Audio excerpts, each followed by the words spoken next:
ফেসবুকে এই ফল কাটা ভিডিওগুলো ভাইরাল চলছে, তা আমিও বানিয়েছিলাম। দেখো অনেকটাই ভিউ এসছে অন্য ভিডিওর তুলনায়। তো তোমরা কীভাবে বানাবে চলো আজকে দেখিয়ে দিই। চলে আসবে প্রথমে জেমিনাইতে, এই প্রম্পটটা পেস্ট করে দেবে। এই প্রম্পটটা পেস্ট করার পর তোমাদেরকে এইভাবে একটা ছবি দিয়ে দেবে। তুমি চাইলে তোমার নিজস্ব অরিজিনাল ফটো দিয়েও করতে পারো, ফুল বা ফলের। তবে আমি এখানে ফলের পোস্টটা জেমিনাই থেকে এআই মডেল থেকে নিয়েছি। আর এখানে একটি প্রম্পট দিয়ে আমি অনেকগুলো বানিয়েছি। যেমন ধরো এখানে ফুডের নামটা আমি চেঞ্জ করে দিলাম। এখানে ছিল অরেঞ্জ, আমি এখানে করে দিলাম ম্যাঙ্গো। এরকম অনেকগুলি নাম চেঞ্জ করে আমি অনেকগুলো ফটো ক্রিয়েট করে নিলাম। তারপরে চলে আসবো আমরা গ্রক অ্যাপে। গ্রক অ্যাপে এসে এখানে ক্রিয়েট অ্যানিমেতে আমরা দিয়ে দেবো এই ছবিটা দেওয়ার পর দেখো অনেকগুলো ফ্রুট থেকে আমি এগুলো তৈরি করে রেখেছি। সেগুলোই আমি এবার এডিট করে একসঙ্গে জুড়বো। তবে এখানে একটা কথা মাথায় রাখবে, জেমিনির লোগো বা গ্রকের অ্যাপে যেন লোগো না থাকে। তো আমি শটে এসে এটা এডিট করে নিলাম। কোনো লোগো থাকলে আমি সেগুলো রিমুভ করে নেব।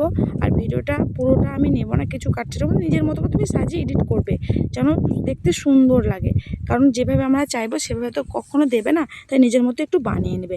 আর অবশ্যই লোগোটা রিমুভ করবে, তারপরে পোস্ট করবে। তো দেখো ভিডিওটা কেমন হয়েছে বলো তো। ভিডিওটা খুব সুন্দর না? আর এই প্রম্পটটা কমেন্ট সেকশনে দেওয়া থাকলো।